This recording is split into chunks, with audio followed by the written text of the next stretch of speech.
Coucou tout le monde, alors je vous retrouve ce soir parce qu'on est le soir, il est quelle heure? Il est 18h15 avec un éclairage hyper dégueulasse. En fait tout à l'heure j'ai filmé à ma place habituelle là-bas à côté du canapé. J'avais la lampe, hein, la lumière pardon, artificielle, voilà mon parapluie. Et je l'ai rangé et puis là je me suis dit bah tiens je vais leur filmer un tag puisque j'ai été taguée par Pascal, mademoiselle Ebony sur le tag YouTube et ses youtubeuses, sauf que je ne peux pas aller là-bas, je suis, bah si en fait je pourrais, hein, il faudrait que je débranche tout, mais comme mon ordinateur bug, et surtout commence à dater, ça doit faire 7 ans maintenant que j'ai mon ordi, et c'était un pas trop cher, donc maintenant il tient plus la batterie, il faut qu'il soit toujours sur batterie, donc comme tous mes branchements sont ici sur la table, et bah du coup je pouvais pas aller jusque là-bas. Et comme j'ai rangé mon parapluie et que je suis une grosse feignasse, et ben j'avais pas envie de le ressortir, sinon c'est pareil, il y aurait eu un grand fil autour de moi. Et ça aurait été un coup à ce que je me lève et que je me casse la figure ou que la chienne se prenne les pieds dedans ou autre.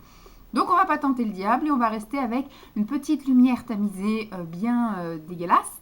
Mais surtout voilà, un petit truc un peu intime, un petit peu à l'arrache, de l'artisanal, vous savez, vous me connaissez, donc on va rester comme ça.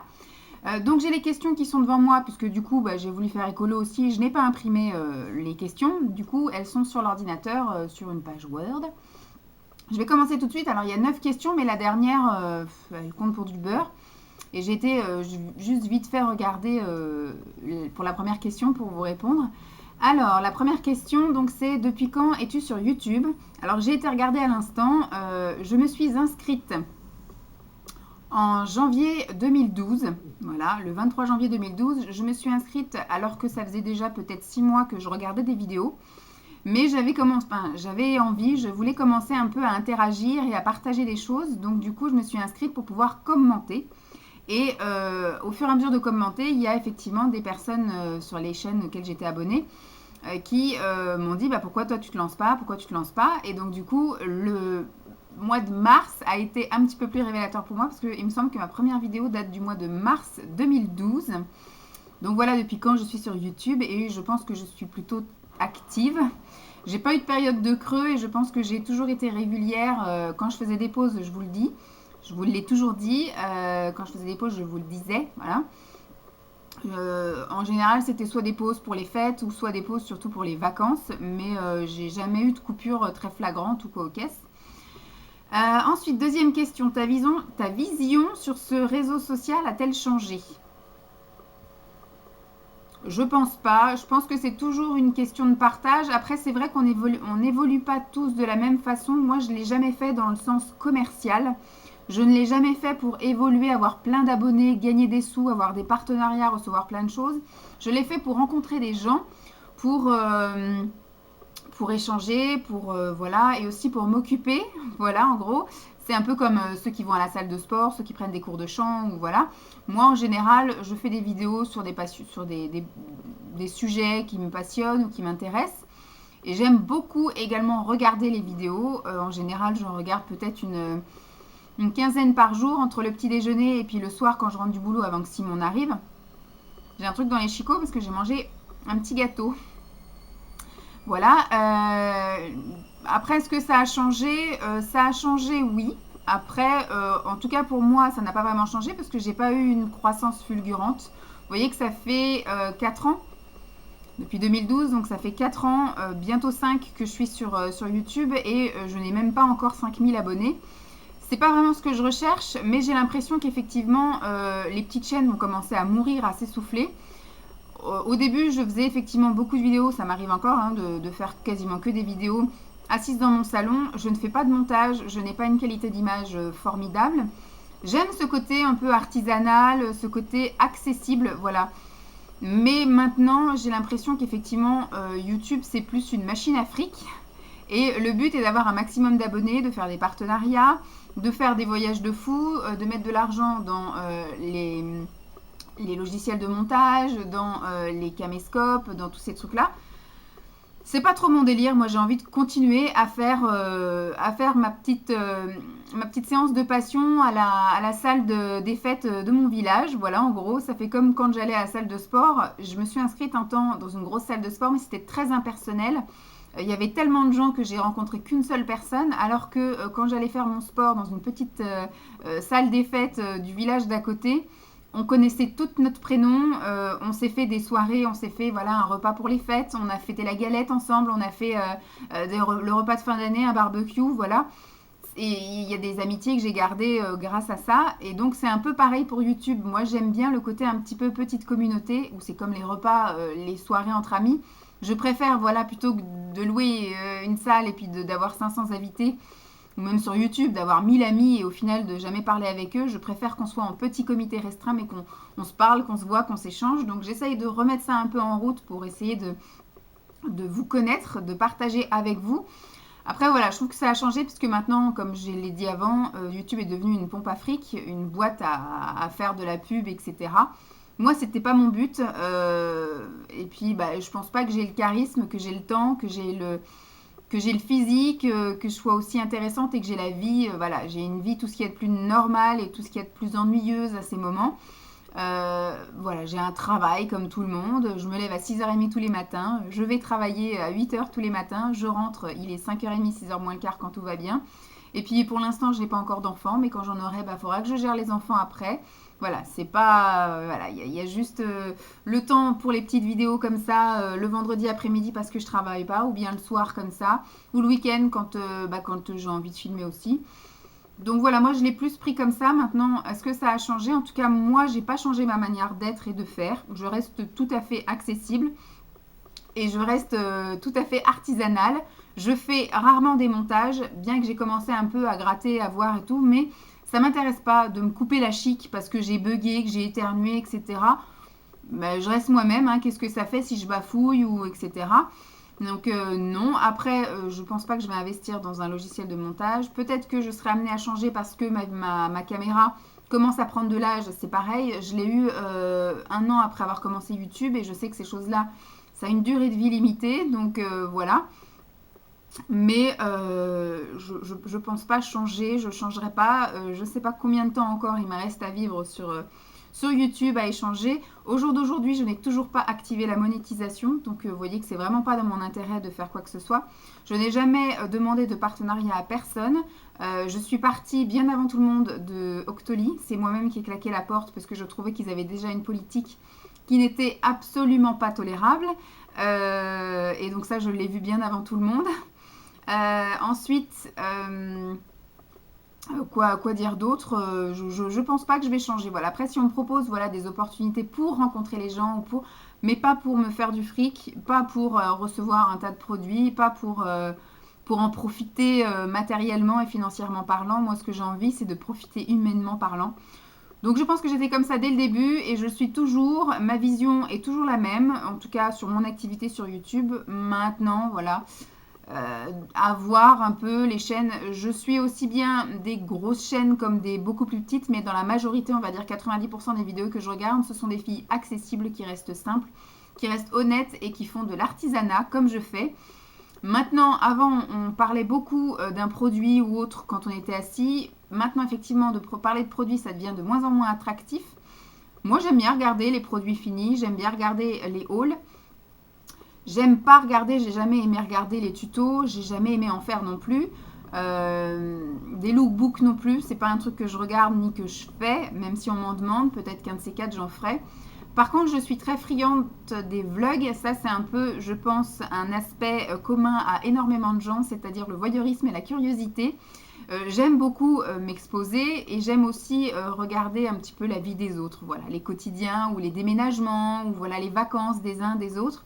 Les événements tels que voilà des mariages, des baptêmes, des choses comme ça. J'ai l'impression voilà que les personnes deviennent plus accessibles et que ça devient plus des amis, des copains et non plus voilà quelqu'un qu'on va regarder sur internet, voilà. Donc j'ai aussi moi le sentiment de ça, de vous montrer des choses et de dévoiler des choses où ça permet de se rapprocher un peu. Et voilà, ça me fait plaisir et ça me fait également des souvenirs stockés sur internet. Voilà. Donc je me suis bien étalée sur la deuxième question. Alors, la troisième question, as-tu créé des liens d'amitié avec des personnes? Oui, la première avec qui j'ai créé un lien, je dirais, c'était Mélanie, qui est très vite venue à moi, donc de la chaîne Happy Together 17, qui est très vite venue vers moi, qui est venue me parler, qui m'a dit qu'elle avait une chaîne, donc j'avais été regarder sa chaîne, on se suivait l'une et l'autre, et très vite elle m'a invitée. Donc c'est une personne qui est beaucoup plus sociable que moi parce que je vais rarement vers les gens. J'attends effectivement que les gens viennent vers moi parce que j'ai toujours, je pense, le sentiment peut-être de déranger, de m'incruster. Voilà, donc j'attends que les autres viennent vers moi. Si ça se trouve, on est plusieurs à s'attendre les uns les autres et on ne se parlera jamais. Donc c'est vrai qu'on s'est fréquenté quelques fois quand même. Maintenant, c'est vrai qu'on s'est un petit peu perdu de vue. On a un peu divergé au niveau, on va dire, des centres d'intérêt. C'est vrai qu'elle est devenue maman. C'est vrai que maintenant, elle se consacre un peu plus au scrapbooking, etc. Donc, on est un petit peu, voilà. Mais il faudrait qu'on se revoie parce que c'était assez sympathique. On passait des petits après-midi sympathiques. Pourquoi pas faire une chose qu'on aime en commun, c'est-à-dire faire les magasins et aller boire un verre, peut-être avec Karine, puisque du coup, Karine, je ne l'ai côtoyée qu'une fois, me semble-t-il. Je l'ai croisée une fois à Paris-Nord, avec Mélanie, justement. Et puis après, je l'ai vu à l'anniversaire de Mélanie. Donc voilà. Bon, je pense que quand je serai bien installée chez moi, pourquoi pas inviter quelques personnes comme ça que je connais déjà. Ensuite, il y a forcément Emma, bien évidemment. C'était une abonnée à la base qui m'a écrit pour m'envoyer des produits. Et comme j'aime pas que les choses soient que dans un sens, j'ai commencé à moi aussi lui envoyer des colis pour la remercier. Et donc, il y avait d'énormes échanges de colis jusqu'à ce que, effectivement, elle me propose de passer un petit moment sur Paris. Donc, je l'ai accueillie avec plaisir. De moi-même, je ne l'aurais pas invitée parce que c'est pareil, je ne vais pas demander aux gens de faire des choses pour moi. Ça aurait été un peu comme m'imposer ou coquesse. Alors qu'elle, elle m'a simplement dit, est-ce que ça te dirait que je monte sur Paris? Donc, moi, je lui ai dit oui. En plus, voilà, mes parents n'étaient pas là, donc j'ai pu l'accueillir dans une maison plutôt que dans mon petit studio. Et l'année dernière, elle est revenue. Là, on était donc dans l'appartement ici. Donc, elle avait une chambre pour elle, parce que du coup, on a une chambre en rab.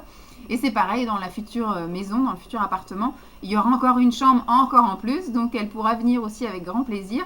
Donc, voilà, une grosse amitié. Et après, effectivement, il y a Pascal. Pascal qui est devenue aussi une grande amie, une personne avec laquelle je parle beaucoup et je vais pas dire que je me confesse, mais voilà, je me confie, voilà, beaucoup à elle. Je lui dis un petit peu ce qui va et ce qui va pas. C'est voilà, j'ai quand même créé plusieurs liens d'amitié. Il y en a d'autres avec qui j'ai parlé. Il y a Marine récemment aussi, avec qui voilà, on a échangé 2 fois des swaps, donc c'est assez sympathique. Elle est pas très loin, hein. Je pourrais quand même prendre ma voiture, un de ces quatre, et aller la voir ou qu'on se fasse quelque chose en entre-deux. Surtout que de temps en temps, elle me dit qu'elle va à Aéroville, donc Aéroville c'est à 10 minutes de chez mes parents, donc on pourrait se retrouver là-bas, Marine. Et puis, il y en a d'autres avec qui j'ai envie de créer des liens d'amitié. Je sais que je me retrouve beaucoup dans les vidéos, dans la manière d'être, etc. de Val, Valérie, de Val Beauty Co, me semble-t-il. Donc, moi, je l'aime beaucoup. J'aimerais bien un jour, effectivement, qu'on se rencontre pour de vrai. Mais c'est pareil, j'ose pas lui demander de peur de déranger ou quoi. Donc, on se laisse des petits messages comme ça sous nos vidéos. Mais on n'a pas encore franchi le pas. Je pense, moi, j'ai pas encore franchi le pas de lui proposer. Peut-être qu'elle est comme moi, qu'elle attend que ce soit moi qui fasse aussi le premier pas, je ne sais pas. Je pense pas qu'on soit très loin parce qu'elle est du 95 également, moi du 77. Donc on n'est vraiment pas loin, donc ça pourrait éventuellement le faire. Donc voilà, il y en a plusieurs comme ça que j'ai envie de rencontrer. Et après, effectivement, des abonnés, le lien n'est pas le même puisque du coup, on ne se voit pas, vous me voyez.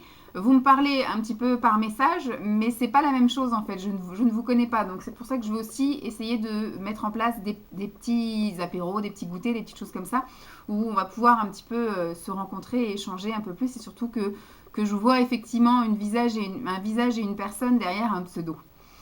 Je jacte. Ensuite, quatrième question. Est-ce que YouTube t'a fait acheter des produits plus qu'il ne t'en faut? Je dirais oui. À l'heure actuelle, elle continue encore à me faire acheter, hein, cette fameuse YouTube, ou ce YouTube, je ne sais pas. Puisque du coup, c'est vrai qu'on nous montre plein de choses, les nouveautés, etc. De moi-même, je suis absolument pas abonnée à tout ce qui est Sephora ou plein d'autres marques comme ça. Donc les nouveautés, si je ne les vois pas sur YouTube, je ne sais pas qu'elles sont sorties. J'ai quand même beaucoup freiné, hein. Moi, je sais qu'au tout début, quand j'ai commencé ma chaîne, j'achetais énormément. Et j'avais vraiment du mal même à tester tout parce que quand je faisais une commande, je sais pas, chez PB Cosmétiques, j'achetais pour au moins 100 euros de marchandises, mais j'arrivais pas à tout tester dans la foulée, quoi. En général, je mettais 6 mois pour tester un truc, sauf qu'entre-temps, je commandais aussi chez Yves Rocher, entre-temps, je commandais chez ELF, entre-temps, j'allais acheter chez Sephora, entre-temps, j'allais acheter, et je me suis retrouvée avec des placards remplis de choses que je n'avais jamais testées, et qu'au final, dans les swaps, ça partait comme ça, puisque j'en ai trop, et voilà. Donc au jour d'aujourd'hui, je trouve que j'ai quand même pas mal réduit, même si je consomme encore beaucoup et que j'ai encore beaucoup d'envie et de tentation. Mais j'essaye de me raisonner, ça fait partie de mes objectifs 2017. de ne plus consommer à outrance, de faire des tris puisqu'on a d'autres priorités.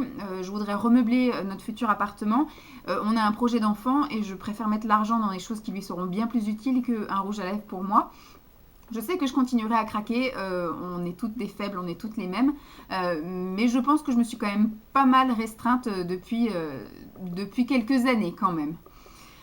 Ensuite, que penses-tu des polémiques sur YouTube? Ça me fait rigoler. Ça n'a jamais été très très très grave, mais à chaque fois c'est des petits trucs. Après, on est que des gonzesses. En général, les polémiques, c'est toujours entre filles. Il y a toujours des petites chamailleries entre filles. Et un tel fait ci, un tel fait ça. Moi, j'en ai rien à secouer. À vrai dire, chacun fait ce qu'il veut. On est tous là pour la même chose, hein, le partage, etc. Bon, il y en a d'autres qui sont là aussi pour l'argent, etc. Mais bon, voilà, la réalité les rattrape assez vite. Après, moi, je suis ça de loin. J'ai un profil Facebook, YouTube, mais je n'y vais que très rarement. Pareil pour le perso. Donc, je suis pas tellement au courant des polémiques, sauf si effectivement ça commence un peu à partir sur toutes les chaînes et que tout le monde en parle. À ce moment-là, je suis au courant, mais je réagis très rarement. Je me positionne très rarement aussi. Je ne vais pas me positionner d'ailleurs. Hein. Chacun fait sa vie, chacun fait ce qu'il veut. J'ai pas spécialement d'avis. Voilà, je trouve que ça peut être juste des petites gamineries. On est sur YouTube, quoi. Ensuite, que penses-tu des pouces rouges? Je vous avoue que j'ai jamais fait attention en fait. Je regarde pas en fait les pouces. Il y a eu une période où vraiment, oui, quand je commençais, tu regardes tout, tu regardes tes commentaires, tu regardes tes pouces, tes machins, ton nombre de vues, ton nombre d'abonnés que tu suis limite tous les jours. Je vous dirais que maintenant, je fais plus trop attention à ça. Les méchants commentaires, j'en ai pas. Je sais même pas si... non, on va pas nous parler de ça. Les méchants commentaires, j'en ai pas. Après, des fois, ça peut être juste quelqu'un qui est pas content de ce que je fais ou de ce que je dis. Bon, après, je m'excuse de pas être comme il a envie que je sois. Je m'excuse de si je l'ai blessé ou en quoi ou qu'est-ce. Mais après, les pouces, franchement, je les regarde même pas. Voilà, ils sont activés parce que j'ai pas envie de les désactiver. Je sais pas s'il faut le faire à chaque vidéo ou quoi ou qu'est-ce, mais voilà, franchement, c'est pas vraiment un truc qui va me contrarier, hein, bien au contraire. Ensuite, que penses-tu des vidéos coup de gueule? Bah, c'est un peu comme l'histoire des polémiques, voilà. Par contre, le seul truc qui est chiant, c'est que tout le monde a un coup de gueule pour la même chose et en même temps, voilà. Là, en ce moment, on est sur le YouTube a changé, je sais pas si je vais rester. YouTube a changé, oui. Il y a eu aussi de la notification. Je sais qu'à un moment donné, ça va s'essouffler tout ça. C'est un peu comme tout, c'est monté en flèche.